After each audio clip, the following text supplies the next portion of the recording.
Hello guys, magandang hapon po. Welcome po sa ating channel, lalo na sa mga bago nating mga viewers po dito or subscriber. At ngayon guys, sa paggawa tayo ng video dahil po sa ating channel sa YouTube, meron pong nag-comment or nagtanong kung paano daw po ba makita yung mga subscriber niya po sa kanyang YouTube channel. At tamang-tama po yung kanyang tanong ngayon dahil si YouTube channel ay meron pong bagong update. Kung dati po ay mahihirapan tayo makita kung sino-sino yung mga nag-subscribe sa atin at kung ilan po ba, ngayon po ay madali na lang natin makikita. Ang gagawin nyo lang po ay pumunta lang po kayo sa inyong mga Play Store at i-update nyo lang po yung inyong mga YouTube channel or YouTube app. At ngayon guys, pumunta na tayo sa ating Play Store. I-search lang natin yung YouTube tapos i-update po natin. At dito guys, okay na po yung ating YouTube app.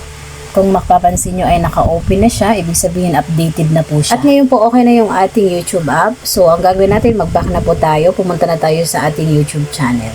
At pag nandito na tayo sa ating channel, tap po natin yung view sa baba, ayan. Pagkatapos itap din po natin yung view channel sa taas. At pag nandito na tayo guys, sa ibaba po ng pangalan ng ating YouTube channel, may mababasa po kayong see your subscribers. Dati guys, wala po yan eh. Bali, yan po yung pinakabagong update ngayon ni YouTube. Dati po, para makita yung mga subscriber natin, kailangan pa natin mag-download ng YouTube Studio, tapos pupunta tayo ng ating Chrome para po makita yung mga subscriber po natin. Ngayon po hindi na kailangan. Makikita na po agad sa ibaba po ng pangalan nyo sa inyong YouTube channel.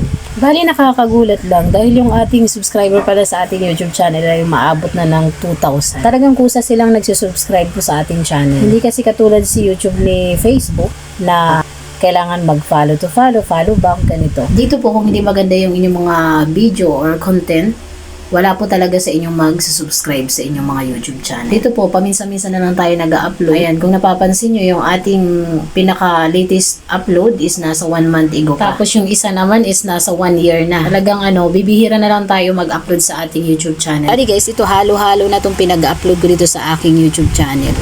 Ganyan lang guys kadali. Ang gagawin nyo, i-update nyo lang po yung inyong mga YouTube app. Tapos itap nyo lang po yung dito yung see your subscriber. Dati guys kasi hindi marami pang gagawin para makita mo yung mga subscriber nyo po. So guys, kung may natutunan kayo sa ating video ngayon, paki-like naman guys or di kaya pa subscribe na lang po sa ating channel. Salamat po.